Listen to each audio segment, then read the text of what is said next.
vou conversar agora com o presidente da Federação das Indústrias do Paraná, Edson Vasconcelos, que participou do encontro de parceiros agrícolas da usina Santa Terezinha, foi um dos convidados deste evento. Olá, tudo bem? Tudo bem, Luciano, é um prazer estar aqui. Bom, e o senhor participou deste evento, né? O que o senhor me diz sobre a importância deste evento para o setor, tanto o setor sucroenergético quanto o setor industrial no Paraná? É fundamental. Primeiro, a importância dessa empresa para a região noroeste. Então, a abrangência de mais de 50 municípios, o desenvolvimento que ela traz, e numa história de mais de 60 anos. Vai completar 61 anos esse ano. Mas não é só uma história de desenvolvimento, é uma história de resiliência e de parcerias. Então, todos esses atores que estão envolvidos, eles são frutos de uma cadeia que gera distribuição de riqueza para todo mundo. É fundamental. O Paraná hoje é a terceira potência industrial de transformação do Brasil. Só perde para o Rio de Janeiro, fica em quarto lugar, quando se coloca a indústria do petróleo, a indústria extrativa, nessa matemática. Então, o parque industrial paranaense ele é muito forte. E a Santa Terezinha aqui é exemplo dessa nossa fortaleza. Agora, falando então sobre a indústria, tanto do Paraná quanto do país, né, a FIEP está acompanhando a nova política comercial dos Estados Unidos, que provavelmente traz efeitos aqui para a indústria nacional. Sim, nós fizemos um evento em dezembro, com bastante autoridades, com perfil, inclusive pessoas do Banco Mundial, pessoas de empresas especializadas em avaliações sobre o mercado norte-americano. E também fizemos agora, em janeiro, mais um encontro, já um encontro preparativo, que nós iremos numa comitiva para Washington.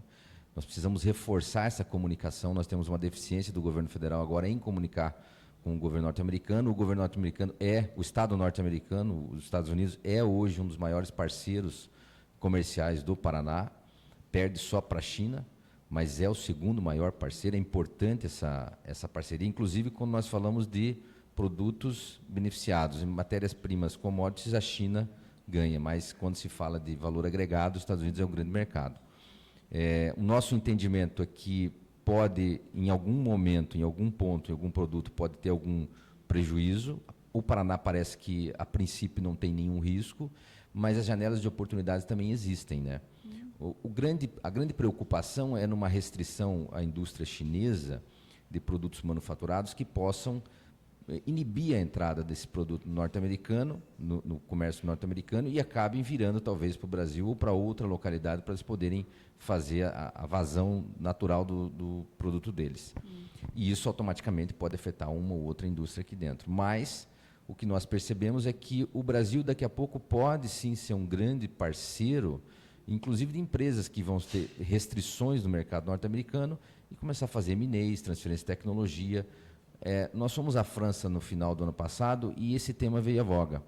Eles estão com dificuldades de vender para o mercado africano e eles queriam fazer joint ventures com empresas brasileiras, paranaenses, para poder atingir novos mercados. Então, eu acredito que como o país, Brasil hoje é um país menos agressivo nessa concorrência mundial, no foco dos Estados Unidos, parece-me que ele está olhando muitos países fronteiriços e a China. Então, parece-me que o Brasil pode ter boas oportunidades aí. Mas, além de ser menos agressivo, é preciso ter atração, ser atrativo. Como é que está o ambiente de negócios no Paraná?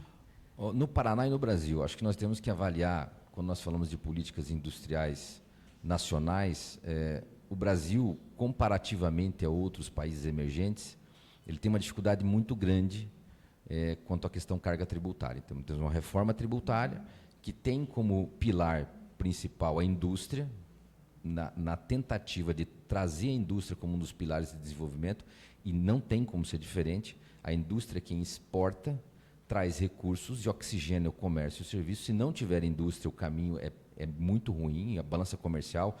As reservas, elas são fruto dessa capacidade de exportar mais do que importar. Então, é esse delta que traz para nós essas reservas nacionais. Nós entendemos que hoje o ambiente está complexo, para não dizer muito difícil. Quando nós olhamos a nossa capacidade de aumentar o PIB brasileiro, hoje nós temos uma concorrência mundial quando nós falamos de preço. Commodities nem se fala, commodities é preço mundial. Mas os produtos, eles, na maioria das vezes, são balizados pelo mercado. você tem uma diferença logística, você tem uma diferença de mão de obra, matriz energética, para conseguir ser mais ou menos competitivo. Porém, a carga tributária brasileira está muito pesada.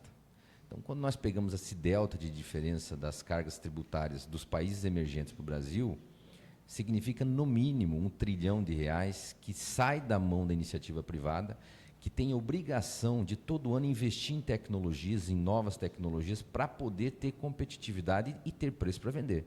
Então, quando as pessoas falam que o colaborador norte-americano produz 4 vezes mais que o brasileiro, não é que ele tem 6 mãos, é que ele está numa máquina que produz mais.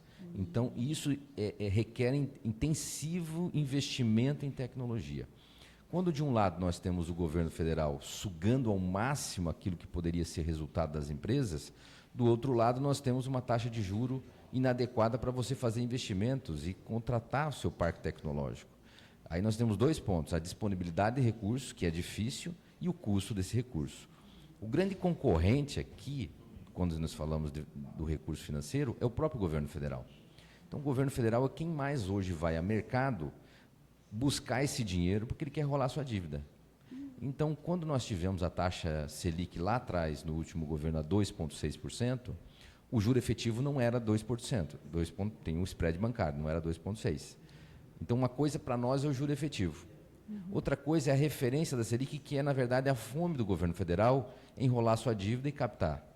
É a dívida pública que interfere diretamente nesse pacote. E isso está muito preocupante. Então, ao tempo, nós tivemos a busca por uma melhora, talvez, no nosso delta de produtividade ou no nosso crescimento anual, mas, do outro lado, nós esquecemos de entender o tamanho do impacto da inflação que o governo federal pode causar nessa matemática toda. Quer dizer, esses fatores estão estrangulando a capacidade do setor da iniciativa privada de investimentos, né? Hoje nós estamos cada vez mais perdendo produtividade comparativa a nível mundial. Ou nós entendemos que quem tem que fazer investimentos e desenvolvimento é a iniciativa privada e não o governo. O governo tem capacidade mínima de investimento. Nós precisamos entender que os governos vivem de parte daquilo que se produz, dos ativos produtivos. Então, hoje nós temos um delta de ativos produtivos, vinculados, inclusive, com a nossa capacidade de pessoas para trabalhar. Nós somos um país de 200 milhões de habitantes. A Índia é um país de 1,5 bilhões de habitantes. Bilhão de habitantes. Então, essa diferença, inclusive, nos congela a capacidade de aumentar o PIB per capita do Brasil. Nosso PIB, nossa colocação. O Brasil tem 10 trilhões de PIB. Para crescer, ou ele começa a trazer pessoas de fora, ou ele investe intensivamente em tecnologia. Já devia ter começado, né? Já devia ter começado. Atrasado, né? Muito atrasado, né?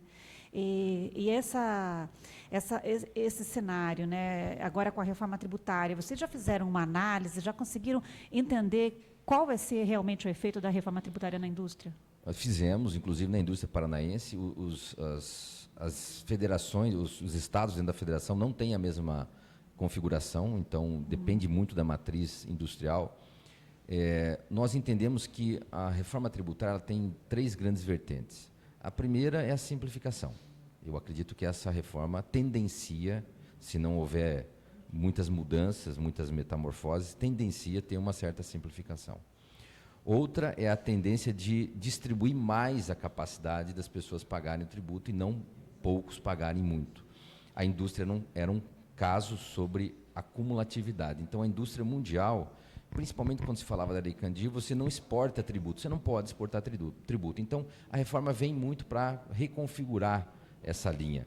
E muito também na cadeia da transformação do insumo, você pega a matéria-prima primária e você vai transformando ela. Um exemplo, nós levávamos aço in natura para a China transformava e nós comprávamos aço. Porque fazer toda a cadeia de transformação do aço aqui, o processo tributário inibia. Então, hoje nós temos uma outra perspectiva de processo tributário. Então, a simplificação ok, a Lei Candir ok, a não cumulatividade ok, porém, quando a gente fala da alíquota total, não está ok. Então, nós temos um conflito. Então, uma coisa não apaga a outra. A alíquota total do Brasil é impraticável. E mais do que isso, quando o governo fala que não vai ter aumento de tributos, é na visão do arrecadador, não é na visão do contribuinte. Exemplo, vocês, do setor de comunicação, provavelmente vão ter um impacto negativo. Então, a tese de que melhorar para uns não vai piorar para outros, não é verdadeira, vai piorar bastante para muitos. Então, comércio e serviço vai ser muito impactado. O que nós deveríamos ter feito, eu acho que anteriormente a uma reforma tributária, é a reforma administrativa. E a reforma administrativa ela tem muitas lendas, é muito místico em torno do assunto, a tese de tirar benefícios sociais. E a reforma administrativa não tem esse objetivo. A reforma administrativa tem o objetivo de ter menos meio do que fim, que é chegar na população. Menos congresso, menos assessoria, menos palácios e mais atendimento. Então, é isso que nós devemos buscar quando nós falamos de reforma administrativa.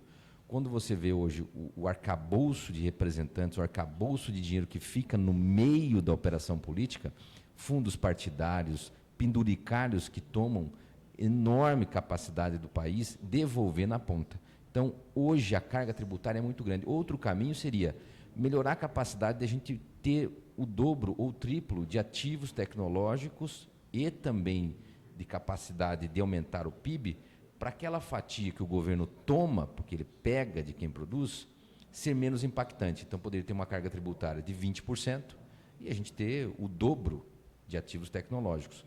Mas a fome do governo federal é muito grande, então ele não dá tempo para respirar. E aí nós colocamos dentro do arcabouço da resiliência do empreendedor, mais esse problema, que é saber lidar com o poder. E o cidadão, o empresário, começa a acostumar com o tributo caro, acha que já não tem mais saída, que não tem uma luz no final do túnel, e isso é ruim. Nós precisamos manter a resiliência de mudança sempre ativa. Tá certo. Muito obrigada pela entrevista. Até uma próxima oportunidade. Obrigado. Eu conversei com o presidente da Federação das Indústrias do Estado do Paraná, Edson Vasconcelos, que participou do encontro de parceiros agrícolas da usina Santa Terezinha.